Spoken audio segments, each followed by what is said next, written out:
Hello everyone, and welcome back to Nomifactory.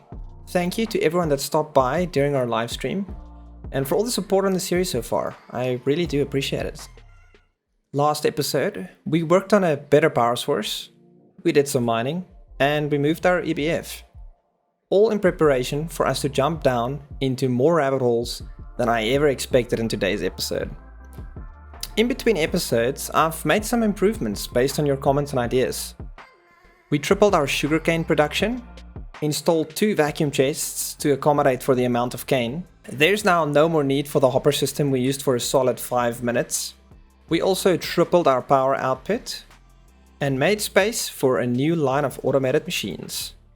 Thanks to Nwitlik, we are switching over to a superconductor to transfer power. Conductive iron cables also has 0 power loss and no need for insulation. I'm leaving the 16x tin cables for the time being, just to save on resources. One of you guys also recommended making cobalt armor during our live stream. And not only does this look awesome, but it gives haste 3 permanently, making our mining trips much more quicker. Now that you guys are all caught up to speed, let's head into today's episode. Today, I want to start working on a mod called Deep Mob Learning. The design principle of this mod is to be a simple and lag-free alternative to gathering mob resources by traditional means. The mod mechanics encourage players to set up automation in order to gain access to infinite resources. That's right, you heard it, infinite resources. Deep Mob Learning is going to allow us to get most resources from mob drops, as well as some ingot types like iron, copper, tin, and even diamond. There are 2 main machines we're going to be starting out with. The first one is the simulation chamber, and also the loot fabricator. In order to make the simulation chamber, we're going to need pulsating mesh, which is made from pulsating dust, and our only way to get that right now is uranite dust. Unfortunately, uraninite ore is only available in the end dimension, so for now we're just going to buy some with Nominickels. By smelting it twice, we end up with pulsating dust, something we definitely want to automate as soon as possible. We can use that to craft pulsating mesh, along with a few circuits and other materials to build our first simulation chamber. In order to run this machine, we need to give it some power, a polymer medium made from more pulsating dust, and a data model. There are 15 data models to choose from, and the data model determines which resource we are farming. For now, we can start with the skeleton data model.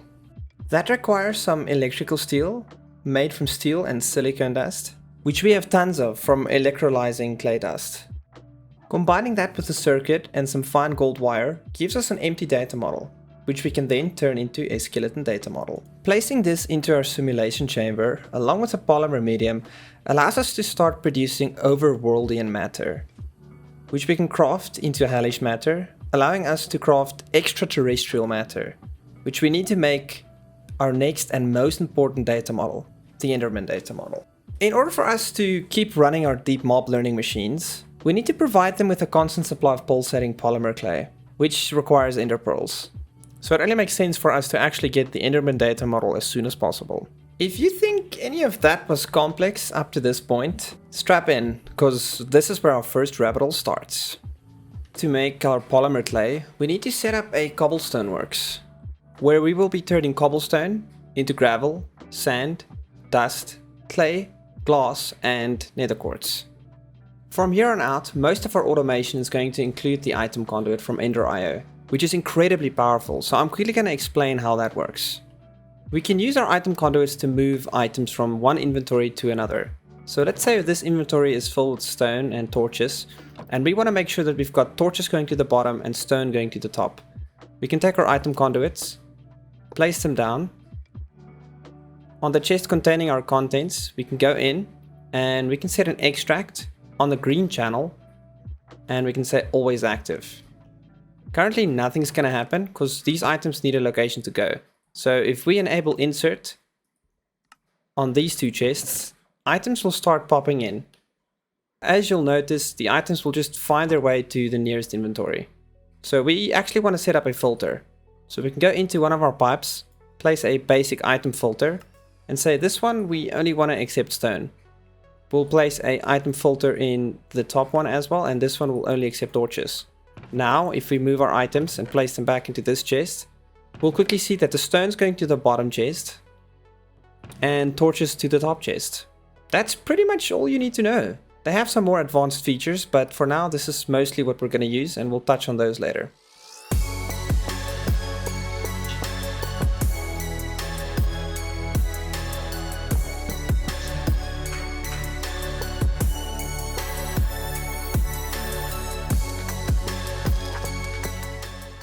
Spacebug from the future here. When I recorded this segment, I really didn't do a great job of explaining, so I'm quickly going to describe what happened here.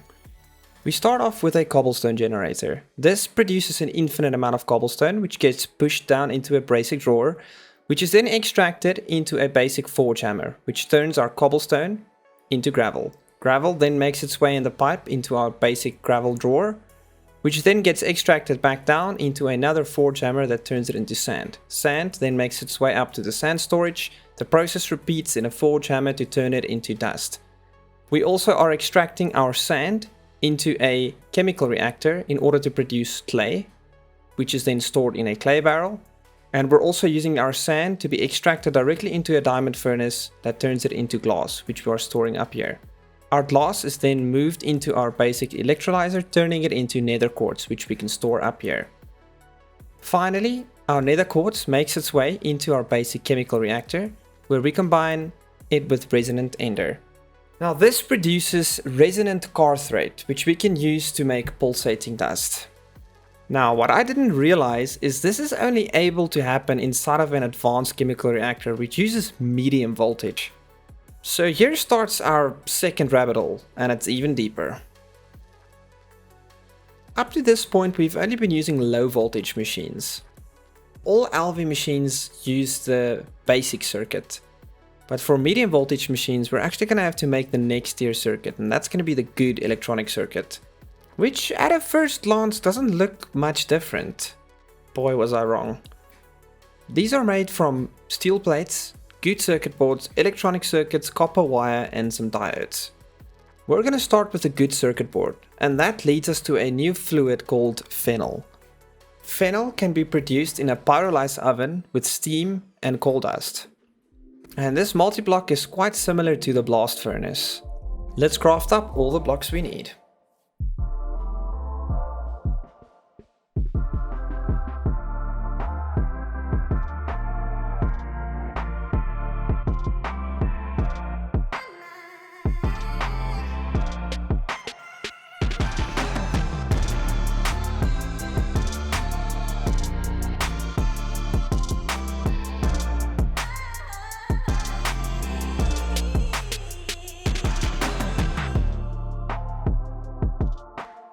This multi-block requires the Pyralize oven, an input hatch and input bus, output hatch and output bus.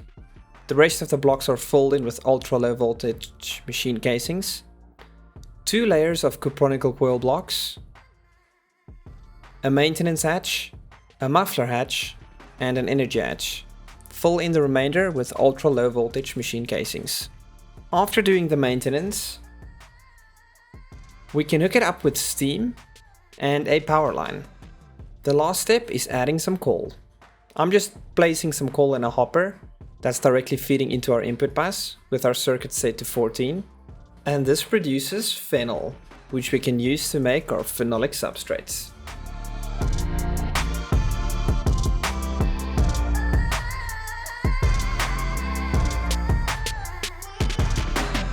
All we need now are some diodes. Right? Right. While I explain how diodes work, we're gonna need a few more resources, so off to the mines we went. In order to make our diodes, we're gonna need Galium Arsenide. This is made from gallium dust and arsenic dust. We can get arsenic dust by centrifuging railguard dust.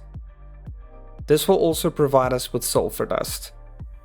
For gallium, we're going to need a chemical bath and add crushed bauxite plus sodium persulfate. Sodium persulfate is made by electrolyzing sodium bisulfate dust, which is made in a line of chemical reactors. We combine our sulfur dust from earlier with oxygen. This gives us sulfur dioxide. Combine that with oxygen and we get sulfur trioxide. Add some water and that turns into sulfuric acid. We can pop that in a chemical reactor with some salt, which gives us the sodium bisulfate dust. And this is the process we need in order to get to gallium arsenide.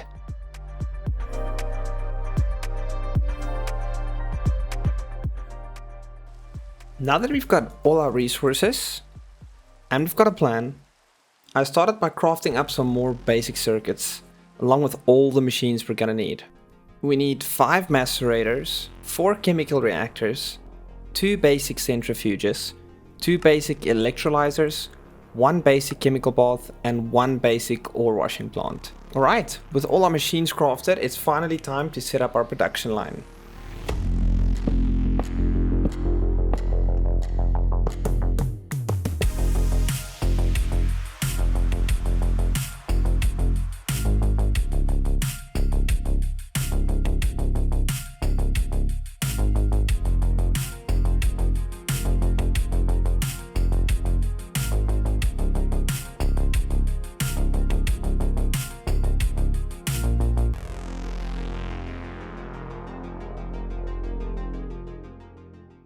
Oh boy, this took a while, but man, I actually had so much fun setting up all these machines, and I thought it would be better to just explain afterwards how everything works. I think my mind works better to explain afterwards than while I'm actually doing it up. So let's take a look at how these machines operate.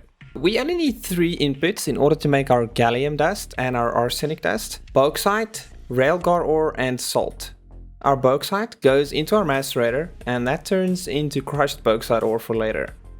Our railgar ore gets macerated twice, turning it into crushed railgar ore and then into impure piles of railgar ore. Our impure piles of railgar dust goes into a centrifuge and that turns into railgar dust. We also get tiny piles of sulfur dust which we can package into normal sulfur dust. Our railgar dust gets centrifuged 1 more time in order to turn into sulfur dust and arsenic dust.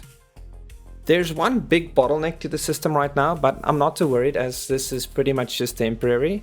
And that's going to be our electrolyzer, which is making oxygen for us. This takes a whopping 75 seconds. That then travels in a pipe underground into our first chemical reactor. Oxygen plus sulfur dust turns into sulfur dioxide, which then moves to the left, where we combine more oxygen and sulfur dioxide into sulfur trioxide, which is combined with water and moves to the left into another basic chemical reactor. Our sulfuric acid then gets combined with salt in order to produce sodium bisulfate dust, which then gets electrolyzed into sodium presulfate. We then combine that with our crushed bauxite ore, and finally all of that turns into gallium dust. And there we have it. We're already sitting on almost 200 gallium dust and 150 arsenic dust. I'd call this system a win. For our last step, we just need to throw it in a basic mixer, and that gets us our first bit of gallium arsenide. We can now finally make our diodes. For that, we're going to need some molten glass, which we can get by placing glass in our extractor. That's going to auto output into our assembling machine. We're going to need to turn our gallium arsenide into small piles of gallium arsenide, which we can do inside the packager with program circuit set to 2. And now we combine that with our liquid glass in the basic assembling machine with some fine copper wire. And there we go, 20 seconds later, and we should be getting our first diode. Fantastic. Next up, we need to make our good circuit boards. For that, we're going to need some phenol. We can pop that in our chemical reactor. And then we're going to have to craft some coated circuit boards and pop these in our chemical reactor. These are giving us our phenolic substrates, which we can then combine to make our good circuit boards. We're going to grab our diodes. Alright, it's finally time to craft our very first good electronic circuits. And we can actually make 8 of these. Oh, that feels so good.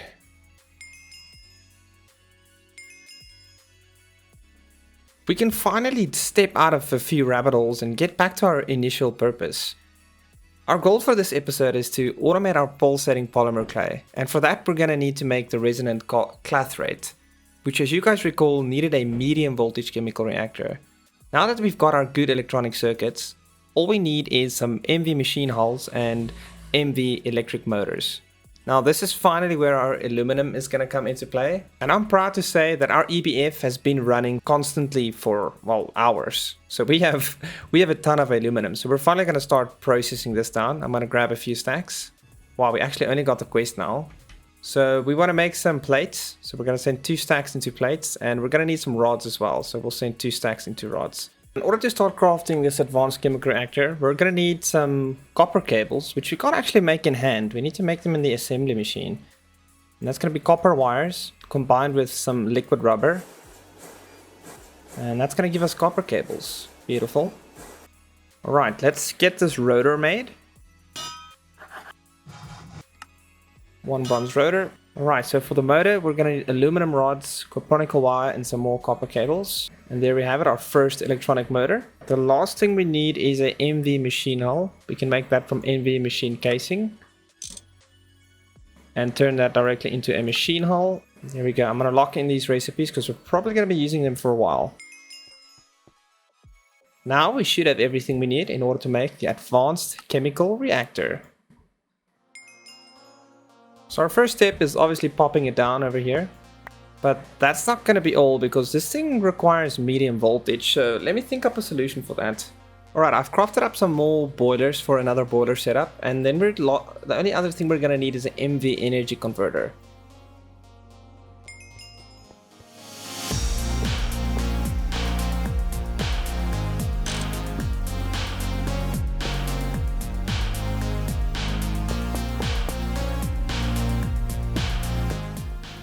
With our power all hooked up, all we need to do is make sure this is receiving its melted ender pearls, which we can get in the basic electrolyzer. This is our last ender pearl, so let's hope this works.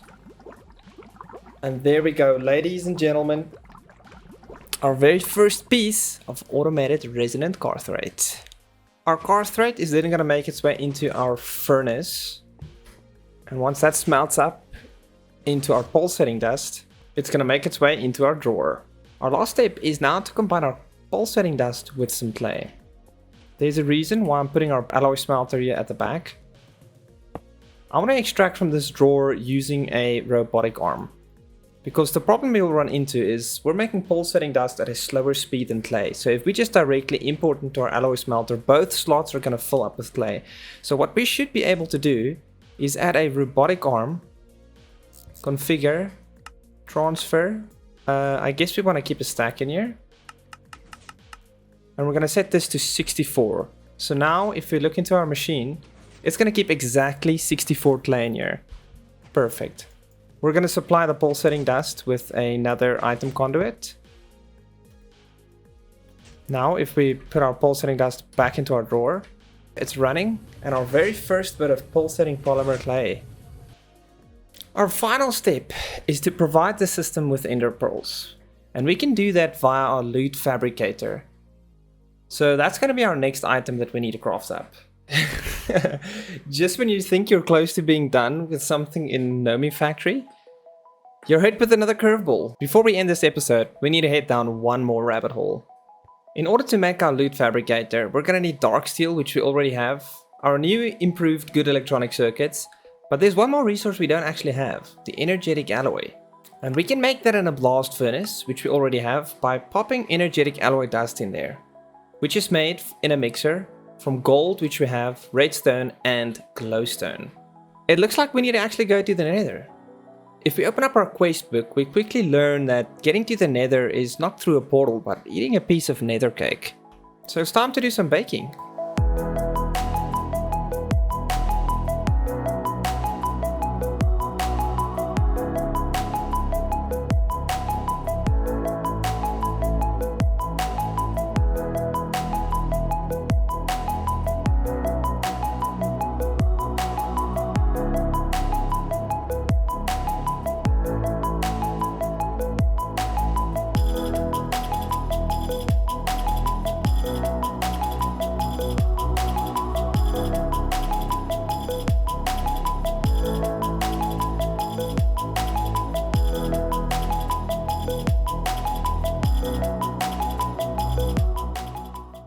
I've made some changes. I've moved over our simulation chamber, and next to it I've placed our new loot fabricator. These two, including our chemical reactor, are running on medium voltage. So I've just amped up our power production a little bit down there. Right, so how this works is from our pulsating dust and clay, we are producing our polymer clay. Our polymer clay then gets extracted and put into our simulation chamber, which has a 5% chance currently of producing pristine ender matter, which then gets transferred over into our loot fabricator, which is automatically set to make ourselves ender pearls. Our ender pearls are extracted into our drawer and for the time being turned into more resonant ender, which repeats our cycle for creating polymer clay. So eventually everything will backstop. We'll have infinite amounts of polymer clay, infinite amounts of pulsating dust, and infinite amounts of ender pearls. And with that, we've not only automated polymer clay, but we've also successfully crossed over into medium voltage. That's gonna, however, be the end of today's episode. Thank you guys for watching and hanging out with me today. Until next time, happy Gregging.